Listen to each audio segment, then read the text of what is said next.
Yes, Mansi, good morning. Good morning, sir.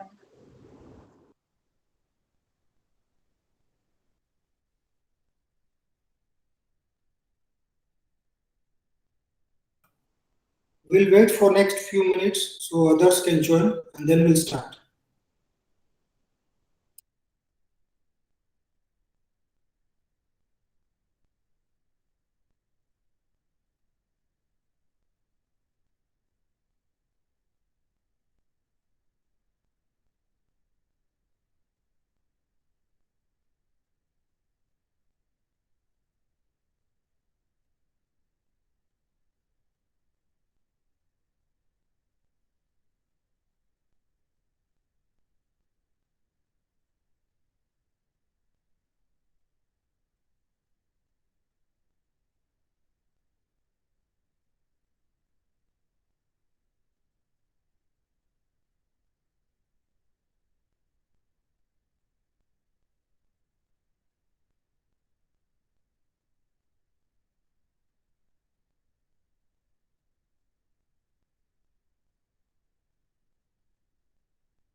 Very good morning to all my dear students. Here we go with the disclaimer.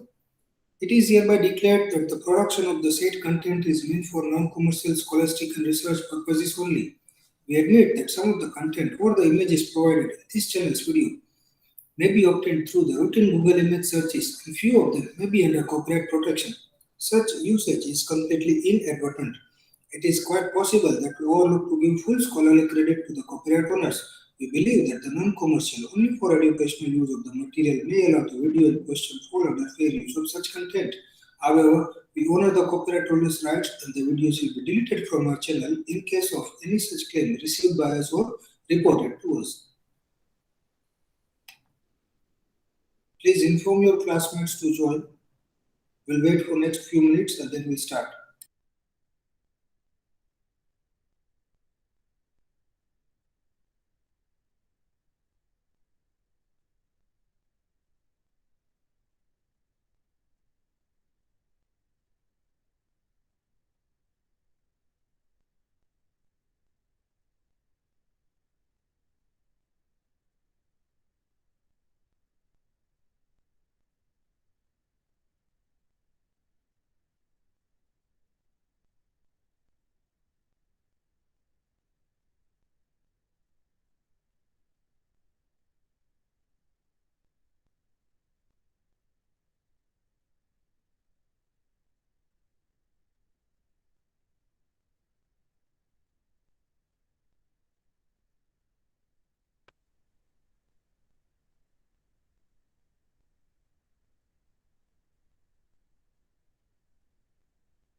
Students, we have done with the resource-based model and industrial organization model. We have completed it. IO model and resource-based model complete हो गया है कि बाकी है?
Yes, guys, do we have done with the resource-based model and industrial organization model? Kindly confirm so we can move forward.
Anyway, let me give you recap for the same. थोड़ा recap मैं आपको दे देता हूँ. Then we'll start with this vision, mission, and values.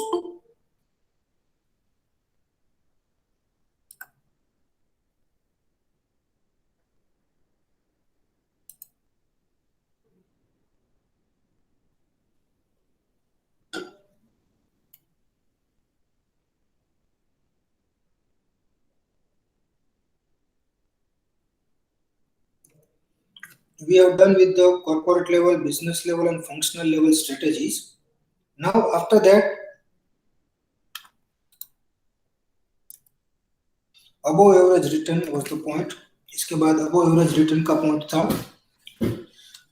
जिसमें अगर above average मतलब जो average market में रिटर्न है उनसे ज्यादा रिटर्न अगर आपको हासिल करना है तो you have to find out attractive industry. जैसे कि कोरोना के बाद टूरिज्म एंड ट्रैवलिंग इंडस्ट्री जो है, हॉस्पिटैलिटी सेक्टर जो है, वो अभी अट्रैक्टिव नहीं है. अट्रैक्टिव क्या है? Pharmaceutical, IT and all those,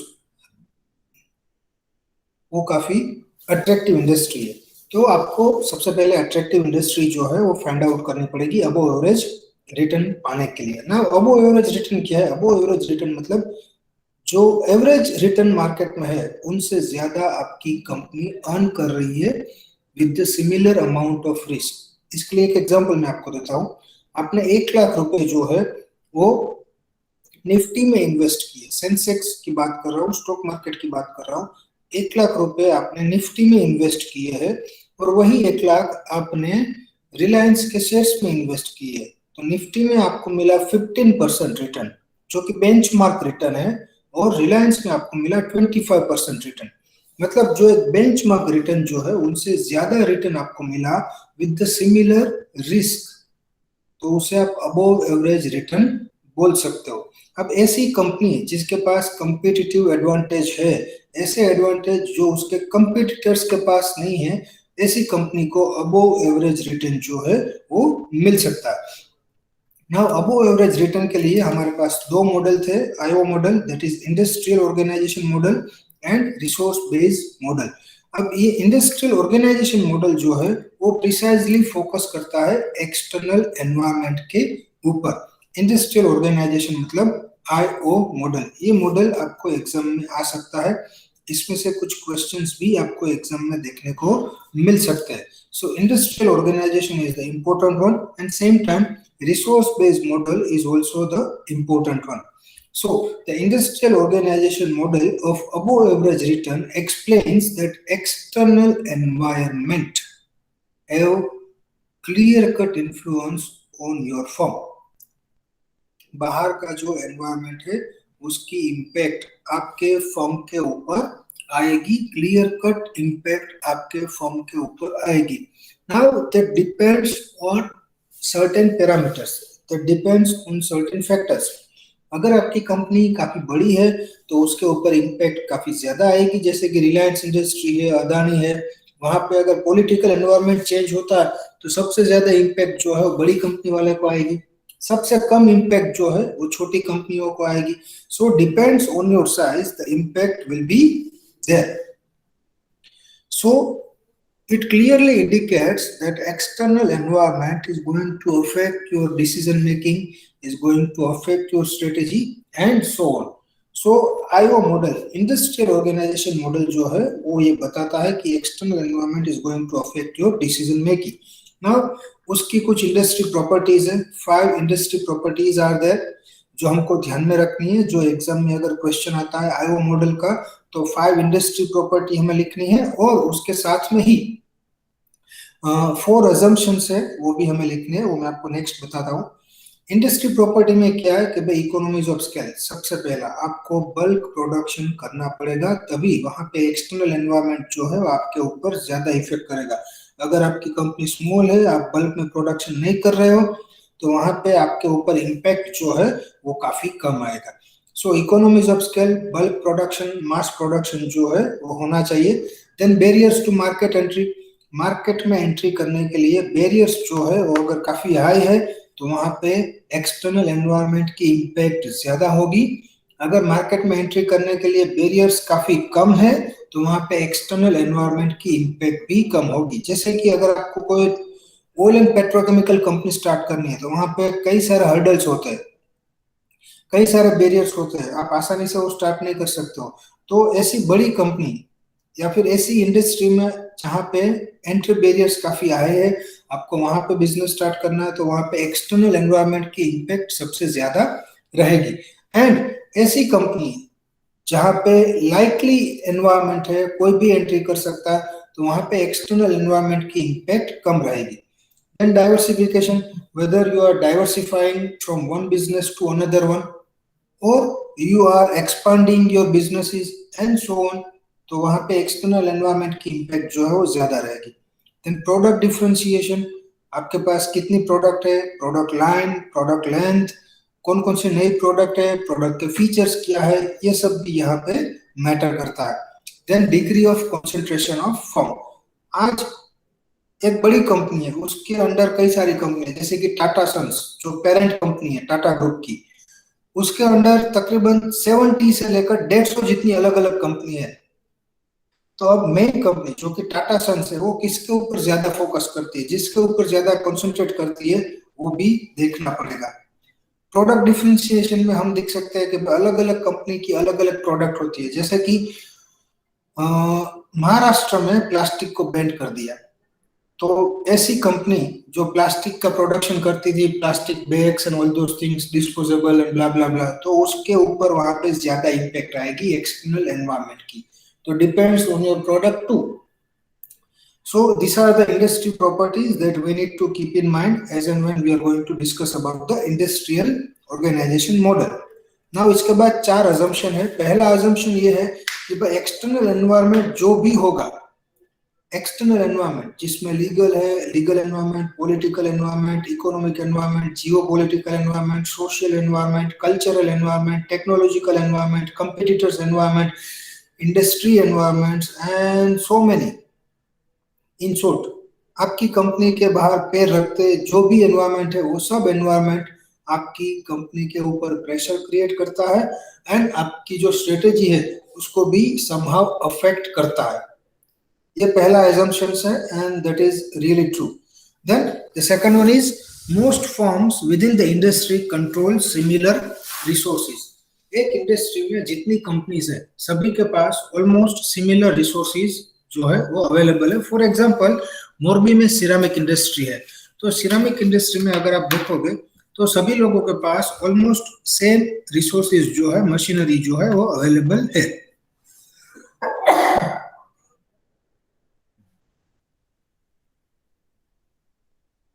Almost similar resources are available with each and every company. Then resources are highly mobilized across the firms.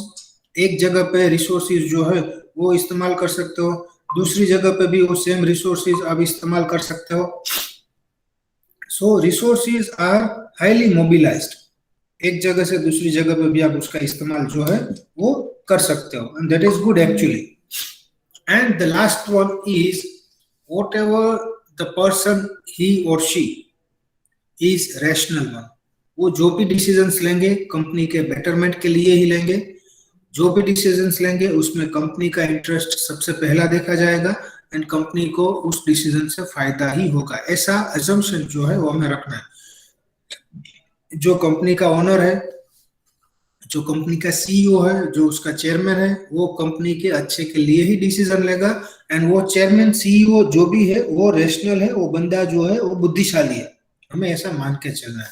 So this are the 4 assumptions and इनसे पहले जो 5 properties, industry properties जो दी गई थी वो IO model के लिए important है। Now let's see IO model देखते हैं कैसा। आईओ मॉडल में सबसे पहले जो है हमें स्कैन करना है, हमें एनालिसिस करना है एक्सटर्नल एनवायरनमेंट का, कि भाई एक्सटर्नल एनवायरनमेंट जो है वो कैसा है। सभी एनवायरनमेंट का एनालिसिस करना पड़ेगा, लीगल, पॉलिटिकल, इकोनॉमिक, जो भी मैंने बताया, सोशल, कल्चरल, सबका डिटेल में एनालिसिस जो है वो हमें करना पड़ेगा, द एक्सटर्नल एनवायरनमेंट। एंड जब ये एनवायरनमेंट का एनालिसिस आप करोगे तो आपको मालूम हो जाएगा कि इसमें से कौन सी इंडस्ट्री अट्रैक्टिव है। जैसे कि कोविड के बाद अगर आपने एक्सटर्नल एनवायरनमेंट का एनालिसिस किया तो आपको भी आइडिया आ जाएगा कि भाई यस, नाउअडेज हॉस्पिटैलिटी सेक्टर जो है वो इतना वर्क नहीं कर रहा है, we should go with the IT and software, ये इंडस्ट्री काफी बढ़िया चल रही है। फार्मास्यूटिकल काफी बढ़िया चल रही है, कैपिटल मूविंग गुड्स ये भी काफी बढ़िया चल रहा है। तो ऐसी इंडस्ट्री आपके सामने आ जाएगी अगर आप अच्छे से एनालिसिस करते हो तो। सो द एक्सटर्नल एनवायरनमेंट के एनालिसिस करने के बाद आपके सामने एक अट्रैक्टिव इंडस्ट्री आ जाएगी। अब उस इंडस्ट्री को ध्यान में रखते हुए आपको अपनी स्ट्रेटेजी जो है वो फॉर्मुलेट करनी है। जिस किसी भी इंडस्ट्री होगी, जैसे कि आईटी है, इंफॉर्मेशन टेक्नोलॉजी है, टेलीकॉम सेक्टर है, ऑयल एंड पेट्रोकेमिकल प्रोडक्ट्स है, ऑटोमोबाइल है, एफएमसीजी सेक्टर है, कैपिटल मूविंग गुड्स है, कंज्यूमर मूविंग गुड्स है एंड सो ऑन। तो ये इंडस्ट्री जब आप फाइनल कर लेते हो तो उसके बाद आपको अकॉर्डिंग टू दैट इंडस्ट्री आपको स्ट्रेटेजी फॉर्मुलेट करनी है।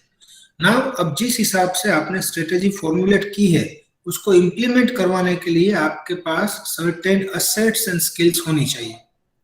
अगर वो नहीं है तो आप उसे अवेल करवाइए एंड उसके बाद जो स्ट्रेटेजी आपने फॉर्मुलेट की है उसे आप इम्प्लीमेंट करवाइए। एंड अगर ये पूरी प्रोसेस जो है वो एकदम स्मूथली रन होती है, इजी गोइंग रन होती है, तो एट लास्ट आपको सुपीरियर रिटर्न जो है वो मिल सकता है, मतलब अबोव एवरेज रिटर्न जो है वो आपको वहां पे मिल सकता है। So the IO model, that is industrial organization model, start with the external environment, go with the analysis of external environment, then you will have an attractive industry in your mind. According to that industry, formulate your strategy. According to the strategy's requirement, avail assets and skills, then implement the same and have superior returns in your hand. These are the details for that. You please go through with this.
Please read this out, guys. Then we'll move to the next model, that is resource-based model.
Okay, guys, then we'll move to the next one, that is resource-based model. Now, ये model जो है वो precisely focus करता है resources के ऊपर. आपके पास resources कितने अवेलेबल है, जो रिसोर्सेज आपके पास अवेलेबल है वो कितने यूनिक है, वो कितने एक्स्ट्रा ऑर्डिनरी है, वो कितने वैल्यूएबल है, उसको ध्यान में रखते हुए आपको अबव एवरेज रिटर्न जो है वो मिल सकता है. अगर आपके पास रिसोर्सेज है दैट इज क्वाइट कॉमन, जो सभी के पास है, तो वो रिसोर्सेज आपको कंपेटिटिव एडवांटेजेस नहीं दिला सकते हैं, वो रिसोर्सेज आपको सुपीरियर रिटर्न नहीं दिला सकते हैं. आपके पास ऐसे रिसोर्सेज है जो काफी कम है, जो काफी लिमिटेड लोगों के पास है, तो ऐसे रिसोर्सेज आपको सुपीरियर रिटर्न्स जो है वो दिला सकते हैं. So the resource-based model assumes that each organization is a collection of unique resources and capabilities. The uniqueness of its resources and capabilities is the basis for a firm's strategy and its ability to earn above average return. This is the resource-based model, जहां पे सबसे पहले resources को identify किया जाएगा. Guys, मैं यहाँ पे 3 कंपनी के एग्जांपल दूंगा. एक कंपनी है डीएलएफ जो कि रियल एस्टेट की कंपनी है. उसके पास इंडिया में सबसे ज्यादा ऑफिशियली लैंड होल्डिंग है, तो कंपनी के पास रिसोर्सेज है, डीएलएफ के पास लैंड भी है. दूसरी कंपनी शोभा डेवलपर्स, तीसरी कंपनी सहारा डेवलपर्स, और you can say the Sahara group. तीनों कंपनी के पास लैंड तो है. अब कैपेबिलिटी की बात आती है, तो लैंड में अगर आप कुछ कंस्ट्रक्ट करके डेवलप करोगे तो ही आप वो कंपनी आगे बढ़ा पाओगे, जहां पे डीएलएफ जो है वो काफी आगे है. सहारा ने भी अपनी सहारा एमबी वैली पुणे में है, काफी फेमस है, अगर आपने नाम सुना है तो. कैपेबिलिटी मैटर करती है. रिसोर्सेज तीनों कंपनी के पास है, but how to make effective utilisation of those resources, क्या उसके लिए आपके पास कैपेसिटी है? Yes, if you are enough capable to make optimum utilization of your resources, then the chances would be very much high to have competitive advantage. अब ये competitive advantage क्या है? ऐसा advantage जो आपको मिल रहा है, आपके competitors को नहीं मिल रहा है. So resources, then capabilities, then competitive advantages, and on the basis of all those three things, you can identify the attractive industry. इनके बेसिस पे आपको अट्रैक्टिव इंडस्ट्री जो है वो आइडेंटिफाई करनी है.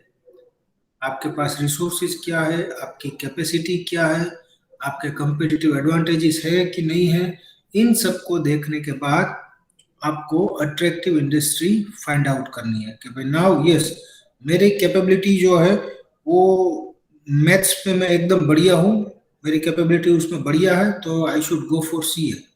मेरा डिसीजन मेकिंग जो है वो बढ़िया, I should go for the management and so on. मेरा लॉजिक रीजनिंग वो सब काफी बढ़िया, I should go for the IPS and all. So resources, capabilities, अगर आपके पास कॉम्पिटिटिव एडवांटेजेस है तो उसको ध्यान में रखते हुए आपको एक अट्रैक्टिव इंडस्ट्री जो है वो आइडेंटिफाई करनी है. Then after the process remain same. Industry find out करने के बाद आपको स्ट्रेटेजी फॉर्मुलेट करनी है, सेम स्ट्रेटेजी को इंप्लीमेंट करना है, and at last you will have superior returns in your hand. Last में आपको above average रिटर्न और सुपीरियर रिटर्न्स जो है वो मिलता है. डिटेल्स यहाँ पे please have a look.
Okay guys, now the next one.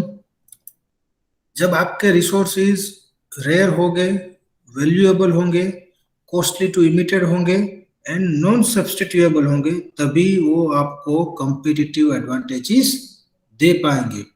अगर आपके पास ऐसे रिसोर्सेज है जो सभी के पास है तो आपको एवरेज रिटर्न मिलेगा.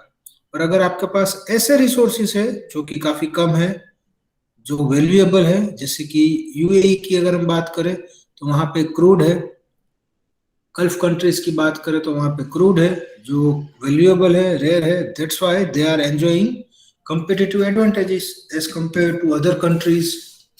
स्विट्जरलैंड, उसके पास नेचुरल रिसोर्सेज है, they are enjoying the fruits of tourism. So according to the resources and the capabilities of the utilization of those resources will give you competitive advantages in the market. It may differ from one company to another company, one country to another company. जैसे कि नेपाल जो है, नेपाल के पास भी बढ़िया natural resources available है, but उसके पास कैपेबिलिटीज नहीं है to make optimum utilisation of those resources, and that's why Nepal जो है वो काफी पीछे है. So resources and capabilities leads to competitive advantages when they are valuable, rare, costly to imitate, and non-substitutable. So any doubts for these guys?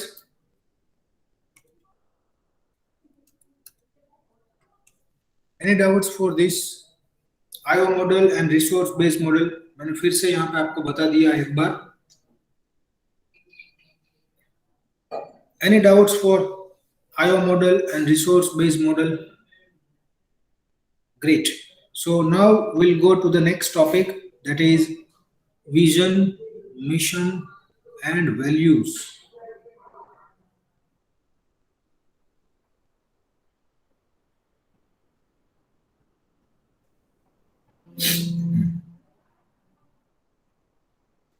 Now vision, mission, and values जो काफी important है. कोई भी कंपनी हो, छोटी company हो, बड़ी company हो, उसके लिए सबसे ज्यादा अगर कुछ चीज अफेक्ट करती है तो वो है कंपनी का vision, mission and values. Now if you don't know where you are going, any road will take you anywhere. अगर आपको आपकी मंजिल ही नहीं मालूम है तो कोई भी रास्ता आपको कहीं पे भी ले जाएगा. So the first important task is to identify your destination.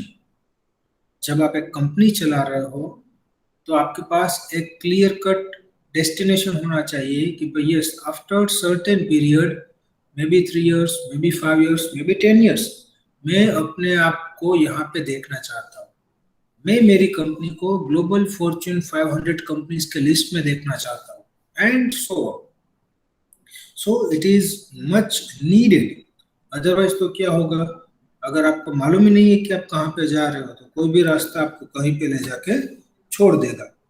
Now the second one is management का काम क्या है. मैनेजमेंट का काम कंपनी जैसे है वैसे उसको देखना नहीं है. मैनेजमेंट का काम है कि जो कंपनी के पास हिडन पोटेंशियलिटी है उसको एक्सप्लोर करे, उसको एक्सपांड करे. जो उसकी हिडन पोटेंशियलिटी है, जब वो कंपनी की हिडन पोटेंशियलिटी कैपेबिलिटीज को एक्सपांड करेंगे, नर्चर करेंगे, एक्सप्लोर करेंगे, तभी जाके उसको बढ़िया रिटर्न जो है वो मिल सकता है. एंड कंपनी का जो अल्टीमेट एम है, कंपनी का जो अल्टीमेट गोल है वो अचीव हो सकता है. Now let's start. Uh key purpose of vision and mission. Vision and mission जो है वो काफी यूजफुल है. विजन एंड मिशन के थ्रू ही आप अपने स्टेक होल्डर्स को ये बता सकते हो. स्टेक होल्डर्स मतलब दोज हु आर डायरेक्टली और indirectly connected with the company, like your employees, like your suppliers, your distributors, your banks and lending institutions, your shareholders, and many more. Those who are directly or indirectly connected with the company, that can be considered as your stakeholders. So vision and mission statement जो है उसका की purpose रहेगा अपने stakeholders को बताना. क्या बताना? What the firm is, firm क्या है, what it seeks to achieve, firm को exactly क्या अचीव करना है फ्यूचर में, एंड वो किसे सर्व कर रही है, who it seeks to serve. तो ये सब चीजों के आंसर्स जो है वो आपको विजन एंड मिशन स्टेटमेंट के थ्रू मिल सकते हैं, and that is quite good and reasonable one. Now vision क्या है, let's see one by one. पहले विजन देख लेते, फिर बाद में मिशन देख लेंगे. विजन क्या है? Vision is a picture of what the firm wants to be, and in broad terms, what it wants to ultimately achieve. Ultimately, firm को क्या बनना है? after 5 years, after 10 years, after 30 years and so on. Firm को exactly क्या achieve करना है. जैसे कि आज अगर मैं अपनी कंपनी स्टार्ट करता हूं तो फॉर एग्जांपल मेरा विजन हो सकता है कि to list my company in New York stock exchange. ये मेरा एक विजन हो सकता है. दूसरी कोई कंपनी है जो स्टार्ट हो रही है तो उसका विजन ऐसा हो सकता है to be the global player and provide satisfaction to our customers in automobile industry. तो ऐसा भी हो सकता है. विजन जो है वो एक लाइन का रहेगा, लंबा नहीं होगा, टू द पॉइंट होगा, प्रिसाइज होगा, एक ही लाइन का रहेगा, एक ही लाइन का होना चाहिए, लंबा नहीं होना चाहिए. तो विजन जो है वो अल्टीमेटली फर्म को क्या बनना है, क्या अचीव करना है, उसका अल्टीमेट गोल क्या है वो बताएंगे. विजन जो है वो फ्यूचर के बारे में बात करेंगे. A vision statement points the firm in the direction of where it would eventually like to be in the years to come.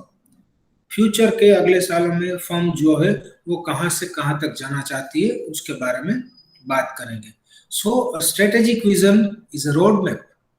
अगर आपका विजन जो है वो स्ट्रेटेजिक है तो वो कंपनी के लिए रोड मैप बन जाएगा, कंपनी को रास्ता दिखाएगा, and same time it also helps company to develop and strengthen the business in the market. Jyoti CNC जो राजकोट की कंपनी है, एकदम छोटे पैमाने पे स्टार्ट हुई थी बट उसका विजन जो था वो काफी क्लियर कट था. दैट्स व्हाई उसके विजन ने उसको रास्ता दिखाया कि how you can develop and strengthen your business. And right now आप देख सकते हो आज कंपनी काफी आगे. थोड़े सालों पहले कंपनी ने फ्रांस की एक कंपनी थी हुरोन, उसको टेक ओवर भी किया. So vision matters a lot. It paints a picture of a company's destination and provides a rational way for going there. एक कंपनी का पिक्चर बना देंगे कि भाई आपको यहाँ से यहाँ तक जाना है और उसके लिए रास्ता भी दिखाएंगे. Now involves thinking strategically about future direction of the company. Company का फ्यूचर डायरेक्शन क्या होगा, कंपनी की फ्यूचर प्रोडक्ट कौन सी होगी, कौन कौन से मार्केट को कवर करने जा रहा है, कौन कौन से कस्टमर्स को कवर करने जा रहा है, कौन कौन सी नई टेक्नोलॉजी हम ला रहे हैं. जैसे कि आपको एप्पल का मालूम होगा, every time Apple come up with something new. आपको एलोन मस्क की कंपनीज है, स्पेस एक्स, टेस्ला, हाइपरलूप, ये सभी कंपनीज के बारे में मालूम होगा. So they always come up with something new and their vision is to be very much clear cut. So vision जो है वो आपकी मार्केट में करंट पोजीशन बताएगा एंड उसको ध्यान में रखते हुए आपका फ्यूचर प्रोस्पेक्ट्स भी बताएगा. नाउ ये कैरेक्टरिस्टिक्स है. अगर आपका विजन जो है वो इफेक्टिव है तो इतने कैरेक्टरिस्टिक्स उसमें होने चाहिए. सर्टेन ग्राफिक्स होने चाहिए. Not nothing is compulsory but अगर है देन इट्स फाइन, नहीं है then it's also fine. So graphic होना चाहिए बट यस डायरेक्शनल तो होना ही चाहिए. Your vision statement must provide clear-cut direction that where you would like to be. Then it should be focused. वो एकदम focus होना चाहिए, वेग नहीं होना चाहिए, शॉर्ट एंड स्वीट होना चाहिए, फ्लेक्सिबल होना चाहिए, फिजिबल होना चाहिए कि भाई yes yes we can achieve it. Desirable होना चाहिए, अंदर से एक बर्निंग डिजायर होनी चाहिए कि भाई yes this is my vision and I want to achieve it. And easy to communicate, जिसे आप आसानी से अपने सभी स्टेक होल्डर्स के साथ कम्युनिकेट कर सको, ऐसा आपका विजन होना चाहिए. अपार्ट फ्रॉम दिस, ये सब हम लोगों को मालूम है, फिर भी विजन में कई सारे शॉर्ट्स कमिंग आते हैं. जैसे कि कुछ विजन जो है वो इनकम्प्लीट होते हैं, कुछ विजन जो है वो वेग होते हैं, मतलब इतने स्पष्ट नहीं होते, इतने क्लियर नहीं होते, जिसकी वजह से कंपनी को काफी प्रॉब्लम होता है. कुछ विजन जो है वो ब्लेंड्स होते हैं, मतलब mixing of few things and that is not actually good for the company. Mixing नहीं होना चाहिए, अपना खुद का होना चाहिए. नॉट डिस्टिंक्टिव, इतना भी आप उसको डिस्टिंक्टिव मत बना दो कि लोग सोचने लगे कि भाई ये क्या बना दिया इसने, ऐसा थोड़ी ना हो सकता है. Not distinct, keep it natural, keep it moderate, keep it neutral. Then too reliant on such superlatives like the best, most successful, global, worldwide leader, ये सब ये हो सके तो इन सभी वर्ड्स को अवॉइड कीजिए. Don't make it too generic, मतलब इतना भी नेरो मत कर दीजिए और इतना ज्यादा ब्रॉड भी मत कर दीजिए, उसको मॉडरेट लेवल पे रखिए, जो आपके लिए काफी अच्छा रहेगा। And it will also make your stakeholders aware about the vision statement. So this is all about the vision, और ये इसके एग्जांपल्स आप देख सकते हो यहाँ पर।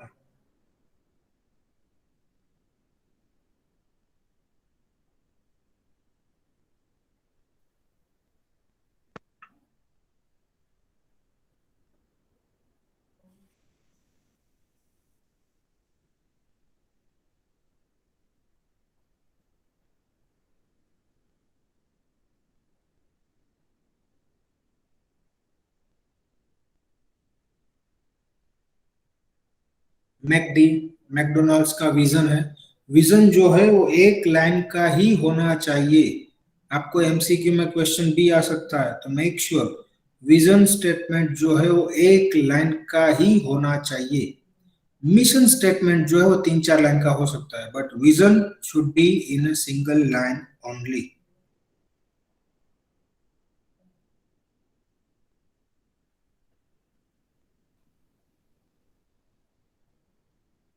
Our vision is to be the world's best quick service restaurant। Ford का है to make the automobile accessible to every American. और भी कंपनीज है, फेडेक्स जो कि लॉजिस्टिक्स की कंपनी है, उसका विजन भी आप दे सकते हो। Microsoft,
another examples।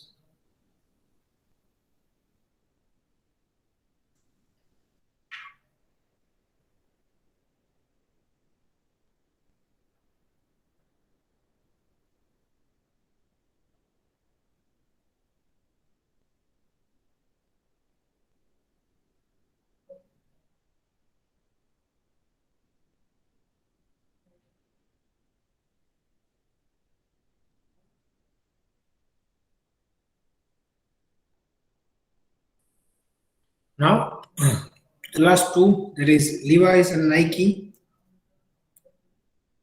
global brand।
Okay, now the next one is mission.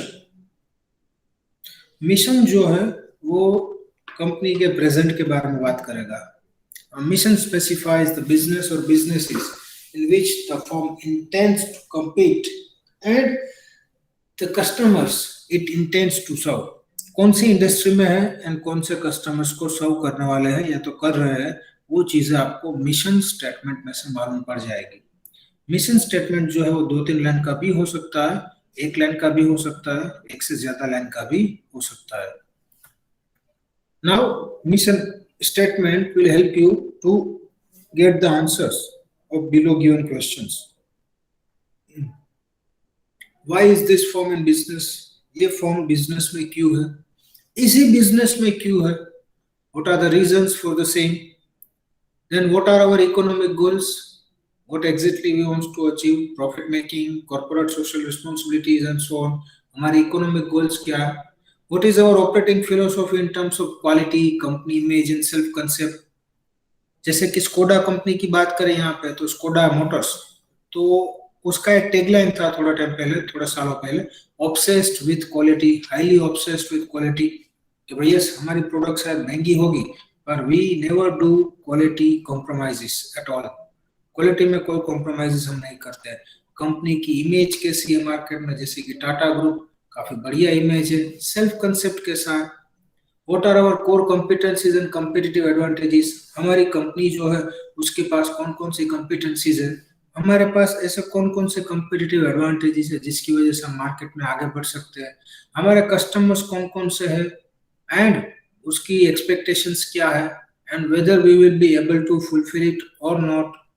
Apart from that हमारी रिस्पॉन्सिबिलिटीज क्या है कंपनी के प्रति, हमारे शेयर होल्डर्स के प्रति, हमारे एम्प्लॉयज के प्रति, सोसाइटी के प्रति, एनवायरनमेंट के प्रति, सोशल इश्यूज जो है उसके प्रति हमारे रिस्पॉन्सिबिलिटीज क्या है एंड मेनी मोर थिंग्स। इन सभी का आंसर्स जो है वो आपको मिशन स्टेटमेंट में से मिल सकता है। If you think twice, if you think thrice, then definitely आपको कहीं ना कहीं से ये सब आंसर्स जो है वो मिशन स्टेटमेंट में से मिल जाएंगे।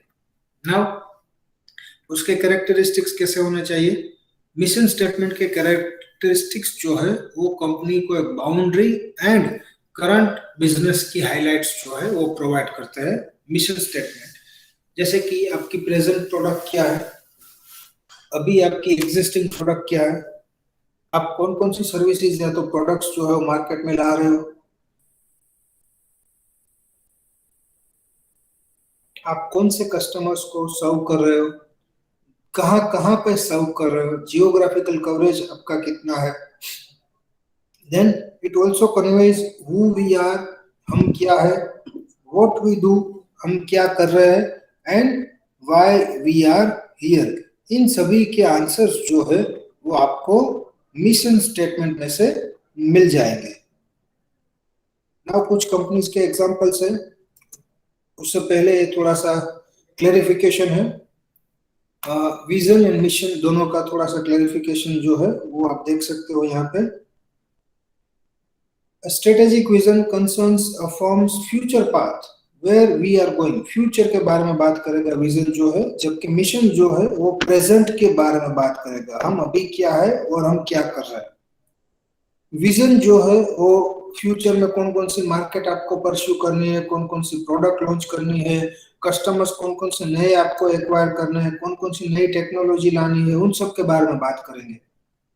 जबकि मिशन जो है वो करंट प्रोडक्ट क्या है, करंट सर्विसेज क्या है, कस्टमर्स की हम कौन कौन से नीड सर्व कर रहे हैं, टेक्नोलॉजी हमारे पास कौन सी है, हमारे पास एग्जिस्टिंग कैपेबिलिटीज क्या है, इन सबको ध्यान में रखते हुए बात करेंगे। सो विजन जो है वो ऑलवेज फ्यूचर को ध्यान में रखते हुए, मिशन जो है ऑलवेज प्रेजेंट को ध्यान में रखते हुए।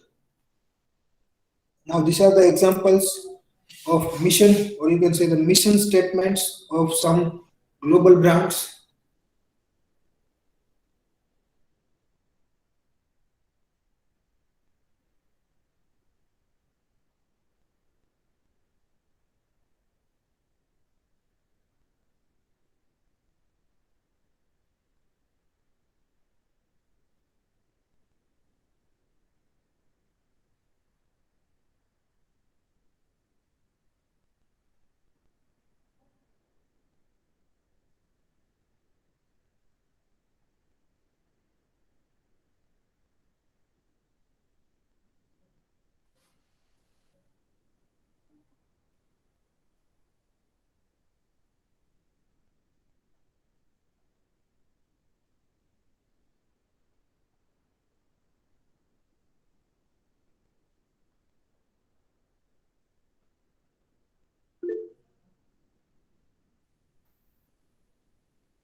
Now the company values.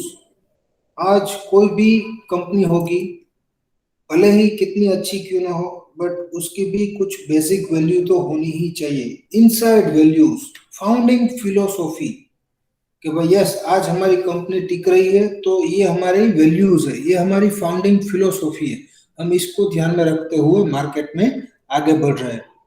Values like integrity, honesty, doing the right things, product की क्वालिटी एकदम ए ग्रेड की क्वालिटी हम प्रोवाइड कर रहे हैं, जिसको परचेस करने के बाद कस्टमर को सेटिस्फेक्शन भी मिलता है एंड सेम टाइम वो ऐसा भी फील करता है कि नहीं ये प्रोडक्ट जो है वो वैल्यू फॉर मनी प्रोडक्ट है. कस्टमर का satisfaction, treatment of the people, fair treatment of the people, team work, हमारे यहाँ पे टीम वर्क को हम काफी फोकस करते हैं, सभी एम्प्लॉयज को इक्वली ट्रीट करते हैं, and whatever the things we are doing, whatever the operations we took place, वो एक्सीलेंट मैनर में होते हैं. एंड यस आज अगर हम इतना आगे बढ़े हैं तो हम कम्युनिटी को भी कुछ वापस दे रहे हैं, giving back to the community. अब यहाँ पे कोडाक कंपनीज है, ये उसकी वैल्यूज है, you guys are requested to read it out. Respect for the dignity of the individuals, uncompromising integrity, unquestioned trust, constant credibility, continual improvement and personal renewals, and open celebration of success, or you can say the achievements. Kodak. Then Home Depot company है, ये उसकी values है, excellent customer services, giving back to the community, respect for all people, doing the right things, taking care of people, building strong relationships, and creating shareholders value. Then DuPont company है, उसकी भी values है यहाँ पे, ethics, environmental stewardship, respect for people, and safety. So these are the values of all those companies. Now we do have topic that is business model. We will continue with this topic in the next lecture. So any doubts for today's session, guys?